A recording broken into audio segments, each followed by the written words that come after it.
వనక్క వనాలి అందరికీ నమస్కారం అప్పో. జొమాటో చేసిండేకి వచ్చినాను. వనక్కందంగా ఏముందో చూడు ట్రాఫిక్. బెంగళూరులో చాలా ట్రాఫిక్ ఉందప్పో. ఈరోజు శుక్రవారం అయినా కానీ అట్నే డెలివరీ చేసినాను ట్రాఫిక్లోనే. మనకు చూడు ఈ ఆటోకి ఎంత వచ్చింది, 58 రూపాయలు వచ్చిందప్పో. అట్నే కంటిన్యూస్గానే ఆర్డర్లు ఇచ్చిండనప్ప.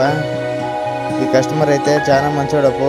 ఫోన్ చేసిందంటే అట్టే సెక్యూరిటీ దగ్గర టేబుల్ దగ్గర పెట్టేసుకోమన్నారు. అందరు ఇట్లా దొరకరు కస్టమర్లు, కొద్దిమంది మాత్రమే దొరుకుతారప్పో. నన్ను చాలా మంచోడప్ప. ఈ ఆటోకి చూడండి ఎంత వచ్చిందో, 136.33 వచ్చిందప్ప. పర్లేదు, బాగానే ఇచ్చినాడు. వాన పడింది కదా నిన్న, అట్నే వానలోనే కంటిన్యూస్ ఆర్డర్లు అయితే డెలివరీ చేసినాడప్ప. చూడండి పర్లేదు, నన్నైతే బాగానే వర్కౌట్ అయింది జొమాటోలో. ఈ ఆర్డర్కి అయితే బాగా ఇచ్చినాడప్ప డబ్బులు. 261 రూపాయలు లాంగ్ ఆర్డర్ అప్పుడు. ఇదే మధ్య order, long order, rain charge అని వచ్చిందప్ప. బాగానే అట్లా వానలను బాగానే డెలివరీ చేసిందా. నిన్నైతే బాగానే వర్కౌట్ అయిందప్ప. వెనక్కనంగా నిన్న 5 అవర్లకు గాను 12 రూపాయలు 18 పైసలు. నమస్తే పో. థ్యాంక్ యూ అందరు.